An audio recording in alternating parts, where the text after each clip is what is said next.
بسم اللہ الرحمن الرحیم۔ پیارے دوستو، آج کی ویڈیو میں آپ کو یہ بتانے جا رہے ہیں کہ وہ اللہ تعالیٰ کی کون سے نبی تھے جن کو اللہ تعالیٰ نے 100 سال کے لیے موت دے کر دوبارہ زندہ کر دیا، اور 100 سال گزر جانے کے بعد ان کی کھانے پینے کے اشیاء بھی سلامت رہے، اور ان کے گدھے کو ان کے سامنے زندہ کیا۔ تو ناظرین، آج کی ویڈیو میں پورا واقعہ آپ کی خدمت میں پیش کیا جا رہا ہے، لہٰذا آپ سے گزارش ہے کہ ویڈیو کو آخر تک ضرور دیکھے گا۔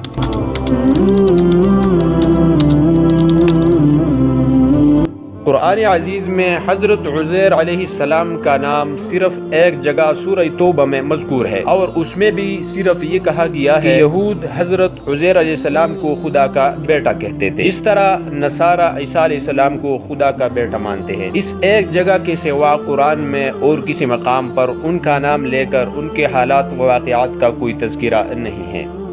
البتہ سورہ بقرہ میں ایک واقعہ مذکور ہے کہ ایک برگزیدہ ہستی کا اپنے گدھے پر سوار ایک ایسی بستی سے گزر ہوا جو بالکل تباہ و برباد اور کھنڈر ہو چکی تھی، اور وہاں نہ کوئی مکین باقی رہا تھا اور نہ کوئی مکان، مٹی ہوئی چند نقوش باقی تھے جو اس کی بربادی اور تباہی کے مرثیہ خواہ تھے۔ ان بزرگ نے یہ دیکھا تو تعجب اور حیرت سے کہا کہ ایسا کھنڈر اور تباہ حال ویرانہ پھر کیسے آباد ہوگا، اور یہ مردہ بستی کس طرح دوبارہ زندگی اختیار کرے گی؟ یہاں تو کوئی بھی ایسا سبب نظر نہیں آتا۔ یہ ابھی اسی فکر میں غرق تھے کہ اللہ تعالیٰ نے اسی جگہ ان کی روح قبض کر لی اور 100 برس تک اسی حال میں رکھا۔ یہ مدت گزر جانے کے بعد اب ان کو دوبارہ زندگی بخشی، اور تب ان سے کہا بتاؤ کتنے عرصہ اس حالت میں رہے ہوں؟ وہ جب تعجب کرنے پر موت کی آغوش میں سوئے تھے تو دن چڑھے کا وقت تھا، اس لیے انہوں نے جواب دیا 1 دن یا اس سے بھی کم۔ اللہ تعالیٰ نے فرمایا ایسا نہیں ہے، بلکہ تم 100 برس تک اسی حالت میں رہے، اور اب تمہارے تعجب اور حیرت کا یہ جواب ہے کہ تم ایک طرف اپنے کھانے پینے کی چیزوں کو دیکھو کہ اس میں مطلق کوئی تغیر نہیں آیا، اور دوسری جانب اپنے گدھے کو دیکھو کہ اس کا جسم گل سڑ کر صرف ہڈ جکڑ ڈھانچہ رہ گیا، اور پھر ہماری قدرت کا اندازہ کرو، جس چیز کو چاہا محفوظ رہے، تو 100 برس کے اس طویل عرصہ میں کسی بھی موسمی تغیرات نے اثر نہ کیا اور محفوظ و سالم رہی، اور جس چیز کے متعلق ارادہ کیا کہ اس کا جسم گل سڑ جائے، اور اب تمہاری آنکھوں دیکھتے ہی ہم اس کو دوبارہ زندگی بخش دیتے ہیں، اور یہ سب کچھ اس لیے کیا کہ ہم تم کو اور تمہارے واقعہ کو لوگوں کے لیے نشان بنا دیں، تاکہ تم یقین کے ساتھ مشاہدہ کر لو کہ خدا تعالیٰ اس طرح مردہ کو زندگی بخش دیتا اور تباہ شدہ شے کو دوبارہ آباد کر دیتا ہے۔ چنانچہ جب اس برگزیدہ ہستی نے قدرت الہی کی یہ نشانات دیکھنے کے بعد شہر کی جانب نظر کی تو اس کو پہلے سے زیادہ آباد اور بارونق پایا۔ تب انہوں نے اظہار عبودیت کے بعد یہ اقرار کیا کہ بلا شبہ تیری قدرت کاملہ کے لیے یہ سب کچھ آسان ہے، اور مجھ کو علم الیقین کے بعد عین الیقین کا درجہ حاصل ہو گیا۔ تو ان آیات کی تفسیر میں یہ سوال پیدا ہوتا ہے کہ وہ شخص کون تھا جس کے ساتھ یہ واقعہ پیش آیا؟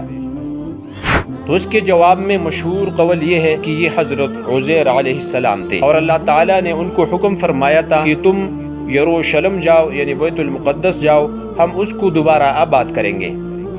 جب یہ وہاں پہنچے اور شہر کو تباہ اور کھنڈر پایا تو بربنائے بشریت یہ کہہ اٹھے کہ اس مردہ بستی کو دوبارہ کیسی زندگی ملے گی، اور ان کا یہ قول بشکل انکار نہیں تھا، بلکہ تعجب اور حیرت کے ساتھ ان اسباب کے متلاشی تھے جس کے ذریعے سے اللہ تعالیٰ نے اپنے وعدے کو پورا کرنے والا تھا۔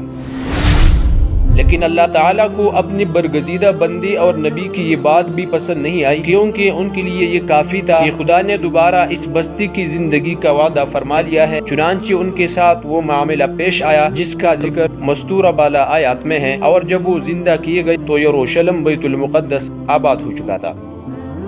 حضرت علی، حضرت عبداللہ ابن عباس رضی اللہ عنہم، حضرت عبداللہ ابن سلام رضی اللہ عنہ اور قتادہ، سلیمان، حسن رحمہم اللہ کا رجحان اسی جانب ہے کہ یہ واقعہ حضرت عزیر علیہ السلام سے متعلق ہے۔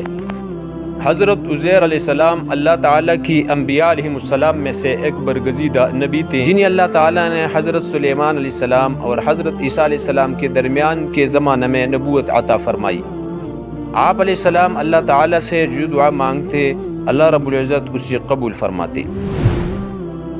حضرت عزیر علیہ السلام کا ایک ویران بستی پر تعجب۔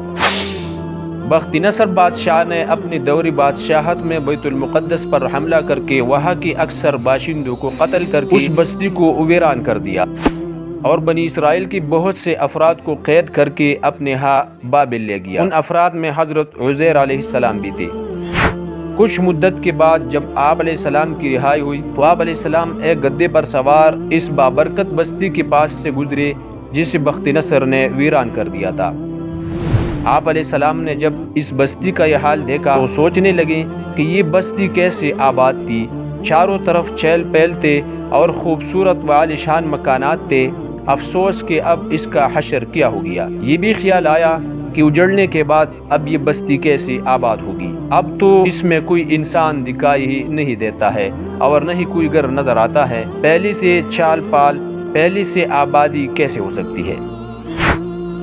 آپ علیہ السلام کی دل میں اسی قسم کے خیالات آ رہے تھے کہ اللہ تعالیٰ نے آپ علیہ السلام کو اسی جگہ فوت کر دیا۔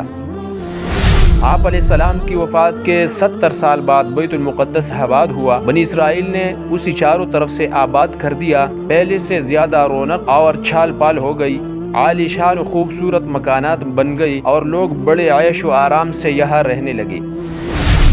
پھر اللہ تعالیٰ نے حضرت عزیر علیہ السلام کو پوری 100 سال کے بعد زندہ کیا۔ جب روح جسم میں آئی تو اللہ تعالیٰ کی کمالی صنعت کا مشاہدہ کرنے لگے۔ آپ علیہ السلام نے پہلے تو اپنے تمام جسم میں زندگی کی لہر دوڑتی ہوئی محسوس فرمائی۔ پھر جب پوری طرح زندہ ہو گئی تو اللہ تعالیٰ نے آپ علیہ السلام سے فرشتہ کے ذریعے پوچھا کہ یہاں کتنی دیر ٹھہرے؟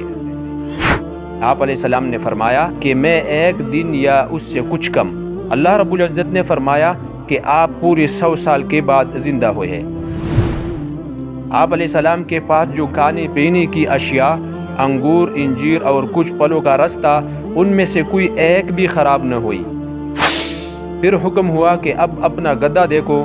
اللہ تعالیٰ نے آپ علیہ السلام کی آنکھوں کے سامنے گدھا زندہ فرما دیا۔ حضرت عزیر علیہ السلام کے فوت ہونے اور دوبارہ زندہ ہونے کے اس واقعہ کو اللہ تعالیٰ نے بعد میں آنے والے لوگوں کے لیے مرنے کے بعد کی زندگی کی ایک نشانی بنا دیا اور واضح کر دیا کہ اللہ تعالیٰ ہی موت اور زندگی کا مالک ہے۔ وہ جب اور جسے چاہے موت دینے کا اختیار رکھتا ہے۔ جب وہ دنیا میں موت کے بعد زندہ کرنے کی قدرت رکھتا ہے تو مرنے کے بعد بھی وہ زندہ کرنے پر بدرجہ اولا قادر ہے۔ سورۃ البقرہ آیت نمبر 259 میں اللہ رب العالمین کا فرمان ہے، اس کا ترجمہ یہ ہے: یا آپ نے اس شخص کے واقعہ پر غور نہیں کیا جو ایک ایسی بستی کے پاس سے گزرا جو اپنی چھتوں پر گر پڑی تھی؟ وہ اسے دیکھ کر کہنے لگا، اللہ اس بستی کو موت کے بعد دوبارہ کیسے زندہ کرے گا؟ اس پر اللہ تعالیٰ نے اسے 100 سال کے لیے موت دے دی۔ پھر زندہ کر کے پوچھا، تم کتنی مدت اس حال میں رہے ہو؟ اس نے کہا، 1 دن یا دن کا کچھ حصہ۔ اللہ تعالیٰ نے فرمایا، نہیں بلکہ 100 سال تک اس حالت میں رہے ہو۔ اب ذرا تم اپنے کھانے پینے کی چیزوں کو دیکھو کہ وہ اتنی مدت گزرنے کے بعد بھی خراب نہیں ہوئی، اور اپنے گدھے کی طرف دیکھو، یہ سب کچھ اس لیے کیا ہے تاکہ ہم تم لوگوں کے لیے ایک نشانی بنا دیں۔ اور گدھے کی ہڈیوں کی طرف دیکھو کہ ہم انہیں کس طرح ایک دوسرے سے جوڑتے ہیں، پھر ان پر گوشت چڑھاتے ہیں۔ پھر جب حقیقت اس کے سامنے کھل کر آ گئی تو اس نے کہا، اب مجھے یقینی کامل ہو گیا کہ اللہ ہر چیز پر قادر ہے۔ سورہ توبہ میں اللہ رب العالمین کا فرمان ہے، اس کا ترجمہ یہ ہے: یہود کہتے ہیں عزیر علیہ السلام اللہ کے بیٹے ہیں، اور نصرانی عیسائی کہتے ہیں کہ مسیح عیسیٰ علیہ السلام اللہ کے بیٹے ہیں۔ یہ تو بے حقیقت باتیں ہیں جو وہ اپنی زبان سے نکالتے ہیں۔ یہ ان کفار کی بات کی نقل کر رہے ہیں جو ان سے پہلے گزر چکے ہیں۔ اللہ انہیں ہلاک کرے، یہ کہا بہہ کے چلے جا رہے ہیں۔ سورہ توبہ آیت نمبر 30۔ اللہ تعالیٰ تمام نقائص سے پاک ہے۔ اللہ تعالیٰ کا نہ کوئی باپ ہے، نہ بیٹا، اور نہ ہی بیوی۔ یہود نے حضرت عزیر علیہ السلام کو اللہ تعالیٰ کا بیٹا ٹھہرایا۔ عیسائیوں نے حضرت مریم علیہ السلام کو اللہ کی بیوی اور حضرت عیسیٰ علیہ السلام کو اللہ کا بیٹا قرار دیا، اور مشرکین نے اللہ تعالیٰ کی فرشتوں کو اللہ تعالیٰ کی بیٹیاں قرار دیا۔ اللہ تعالیٰ نے ان سب کی باتوں کو بے بنیاد قرار دیا۔